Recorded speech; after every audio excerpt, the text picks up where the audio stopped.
मैं कुछ उन लोगों के लिए बात करना चाहता हूं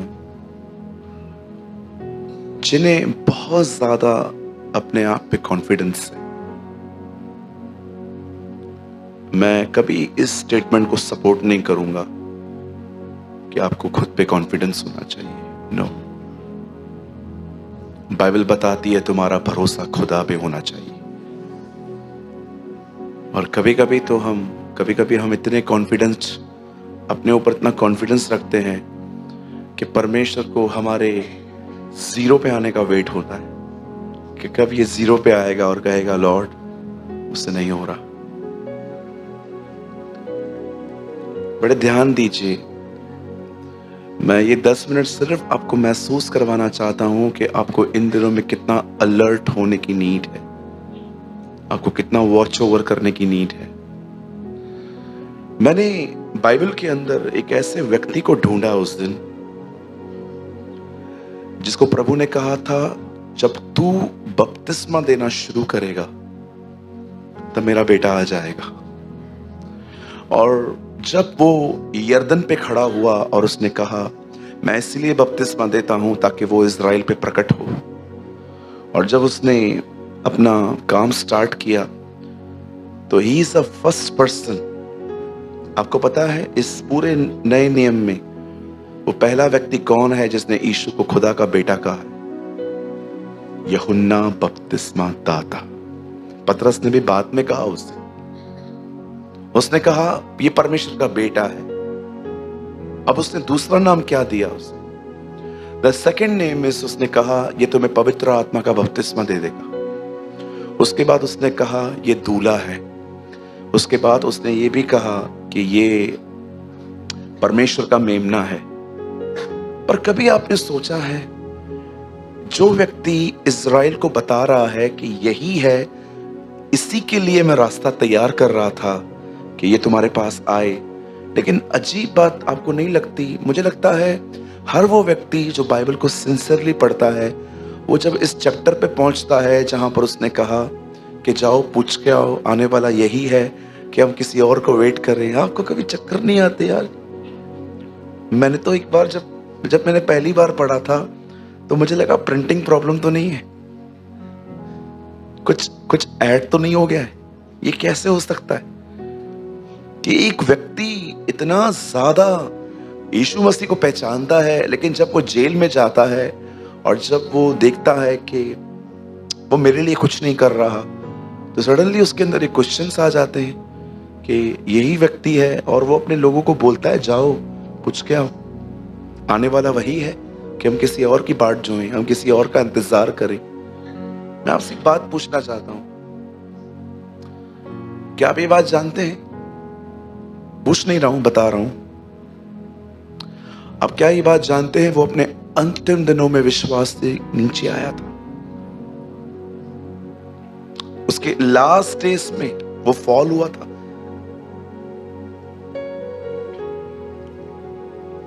आप जानते हो, मैं कई बार परमेश्वर से कहता हूं प्रभु तू हम पर एक दया करना। मुझे पता है आप में से कुछ लोगों को ये दुआ थोड़ी कम अच्छी लगेगी, क्योंकि आपके बहुत सारे प्लान्स हैं 2025 के, 30 के, 35 के, 40 के, है ना? बहुत सारे लोगों ने 50 के भी प्लान्स लेके रखे हैं, तो ये चीज़ें उनको बहुत डिस्टर्ब करती हैं। No no no no no, ऐसे मत बोलो।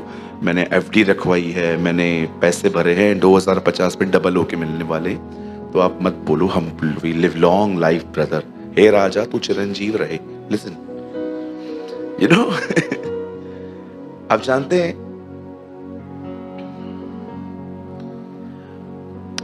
वो अपने लास्ट डेज में फॉल हुआ था। मैं आप में से हर एक को बताना चाहता हूं, मैं एक दुआ हमेशा करता हूं हर एक के लिए। मैं कहता हूं खुदा जब हम सोएं, आप जानते हो ना हम मरेंगे नहीं। बोलिए अपने पास वाले को तू ना मरेगा। उनको बोलिए हम सोएंगे। यस, प्रभु ने क्या कहा? बच्ची मरी नहीं, चलो लाजर सोया है, उसे। बाइबल है ना, मौत आपके लिए है ही नहीं, आपके लिए मृत्यु नाम की कोई चीज ही नहीं है। आप में से मैं हर एक को बताना चाहता हूं, आप अपने खोए हुए लोगों को बहुत मिस करते होंगे। ओ मेरा ये भाई खुदा में चला गया, मेरी ये बहन खुदा में चली गई। मैं आपको कहना चाहता हूं बहुत जल्द हम उन्हें वापस मिलने वाले हैं। सब आपको मिलेंगे, आपको सब मिलेंगे। ओ मैंने तो एक पूरा चार्ट बना के रखा है कि जब मैं वहां पर जाऊंगा तो मुझे किससे क्या क्या बात करनी है। मैं जब इब्राहिम से मिलूंगा मैं उससे पूछूंगा कि क्या आपको कभी किसी ने कहा नहीं था कि ये जब आपने इसहाक को आप लेके घुमाते थे तो कोई कोई बोलता नहीं था आपको कि ये आपका पोता कैसा है? बहुत लोग बोलते थे। मैं प्लीज आप थोड़ा सैड मत बैठिए, कम ऑन, आपके फेस पे थोड़ी स्माइल होनी चाहिए। मैंने कुछ सिखाया है इससे पहले आपको। बहुत लोग ना बहुत सीरियस होते हैं। आप जानते हो अगर आप हंसने वाली बात पे भी ना हंसो, समथिंग इज रॉन्ग। और अगर ना हंसने वाली बात पे भी हंसो, that is also. Come on, B normal. हम भी आत्मा में जीते हैं भाई। ओके, यहां देखिए सब मैं आपको जो बता रहा हूं। आप जब ऊपर मिलेंगे सबसे क्या क्या सवाल पूछेंगे, आपने कुछ डिसाइड किया है?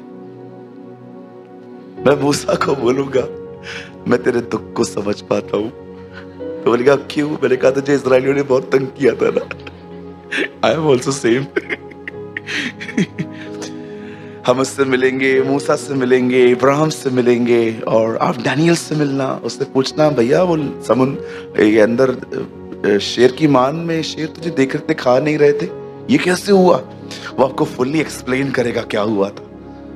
क्या अमेजिंग थिंग्स होगी ना कि अब तक हम बहुत सारी चीजें अनुमान से समझते हैं, उस दिन सब क्रिस्टल क्लियर हो जाएगा। इसलिए पौल कहता है जब सर्वसिद्ध आएगा तब अधूरा सब खत्म हो जाएगा। आमीन। सो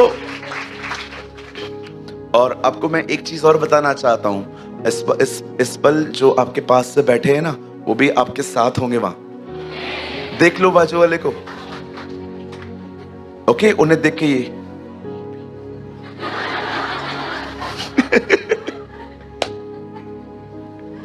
100%। और यस बिल्कुल हम सब वहां पर होंगे। बाइबल बताती है वहां मेल फीमेल नहीं है। Oh amazing word in the book of Revelation said वहां कोई सूर्य, कोई चंद्रमा, कोई प्रकाश नहीं है। खुदा के अंदर से रोशनी निकलेगी और उसी में सब जिएंगे। You know the word in the book of Revelation, सूरज, चंद्रमा, प्रकाश देने वाली सारी चीजें जाती रहेंगी। लिखा है वो मेमना और उसके पिता के अंदर से जो रोशनी निकलती है उसी के अंदर लोग जिएंगे। आप विश्वास कर सकते हैं ये डेज आने वाले हैं। ओ वो क्या दिन होंगे। इसलिए पतरस कहता है उस अजर मीरास की हम इंतजार कर रहे हैं। डू यू नो, वो कहता है वो अजर जो उसने हमारे लिए वहां रखी है, जो मीरास उसने हमारे लिए रखी है, जिसकी सुरक्षा हमारे विश्वास के द्वारा और आत्मा की सामर्थ्य से हो रही है। थोमा से भी हम मिलेंगे, बोलेंगे इधर वो आपको ऐसे आएगा, मुझे पता है तो मुझे क्या पूछने वाला है, मैं डाउट करता था, है ना? हाँ मैं करता था। ए थोमा तू अभी भी नहीं बदला यार। आपको थोमा मिलेगा। ओ कितने सारे सेंट्स मिलेंगे। ओ अंकल बिली ग्राम हमें वहां पर मिलेंगे, A.W. टोजर मिलेंगे, साधु सुंदर सिंह मिलेंगे। यू नो एक बार अंकल दिनकरन ने वहां पर पॉल को देखा, उसके बदन पे इतने घाव थे वहां पर। उसने प्रभु से कहा प्रभु इनके बदन पे घाव क्यों हैं? अब आपके अंदर ये भी सवाल आता होगा ना कि ब्रदर न्याय तो नहीं हुआ है, पॉल कैसे पहुंचा वहां पर? प्रभु यीशु मसीह ने कहा वो जीवितों का खुदा है, मरे हुओं का नहीं। तो मैं आपसे पूछना चाहता हूं, जब मूसा परमेश्वर से मिलने गया तो उसने ऐसा क्यों कहा मैं इब्राहिम, इसहाक और याकूब का खुदा हूं? ये तो मर चुके थे। उसके बाद यीशु ने कहा जो परमेश्वर के निकट हैं वे जीवित हैं। यू नो कभी कभी ऐसा भी होता है कि खुदा को कुछ लोग इतना खुश कर देते हैं, वो उनको कहता है तुम्हें न्याय की कोई जरूरत, वेट करने की जरूरत नहीं, तुम अभी मेरे साथ रहना शुरू कर दो। He is the boss. He is the boss. मैं जिस पे दया करना चाहूं, लिखा है कौन मेरा मंत्री हुआ, किसने मुझे सलाह दी, किससे निर्णय लेके मैंने काम किया, मुझे जो अच्छा लगा मैंने वही किया। वो बॉस है, वो कुछ भी करे। आप कौन होते हो उसको बताने वाले, ये क्या लिखा है, ये क्या लिखा है। याद रखना, आप उसे बाउंड नहीं कर सकते। 2000 साल पहले यीशु मरा, लेकिन उसका ब्लड आज भी माफ कर रहा है। आप बोलोगे ब्रदर ब्लड तो जमीन पे गिर के सूख गया होगा, वो ब्लड जिंदा कैसा है? आपके लिए पास्ट प्रेजेंट फ्यूचर है, उसके लिए कोई पास्ट प्रेजेंट फ्यूचर नहीं है। उसके लिए यीशु आज भी मरा था, कल भी मरा है। आप टाइम में रहते हो, वो टाइम से बाहर रहता है, क्योंकि उसने समयों और ऋतुओं को बनाया है। आप जानते हो कभी कभी ऐसा भी हो सकता है, मैं अमेज्ड, मैं कभी कभी सोचता था ये कैसे हो सकता है। बड़े एक दिन मैंने एक ऐसा स्क्रिप्चर देखा कि परमेश्वर क्या कभी कभी किसी व्यक्ति को क्या ऐसे ही विदाउट जजमेंट दे के क्या ऐसे रख सकता है। और मैंने एक अमेजिंग स्क्रिप्चर देखा बाइबल के अंदर। मैंने देखा कि गरीब लाजर मरने के बाद इब्राहिम के पास गया। इब्राहिम आप कैसे वहां पर पहुंचे? He is the boss, he is the boss. वो साहब है, साहब थैंक यू। मैं जिस पर दया करना चाहूं उस पे करूंगा। आप कौन होते हैं हम उसको बोलने वाले।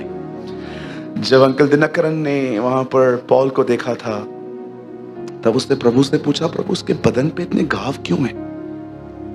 तब प्रभु ने उनसे कहा, इसने मेरे लिए इतनी मार खाई थी अर्थ पे कि मैंने उसकी थोड़ी वाउंड्स आत्मा में रखी हैं, और जब मैं इसको देखता हूं ना, मैं कंपैशन से भर जाता हूं। आप जानते हैं,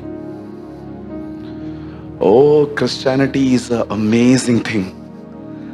पता नहीं कैसे लोग बोलते हैं कि मसीह जीवन बोरिंग है। मेरे लिए हर दिन वो एक्साइटेड लाइफ है।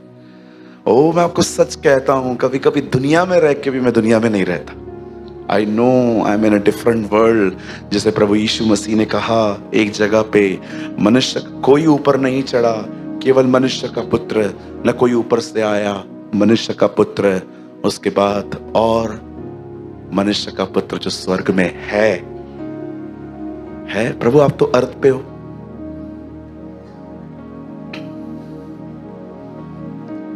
वो स्वर्ग में भी है, वो यहां पर भी है।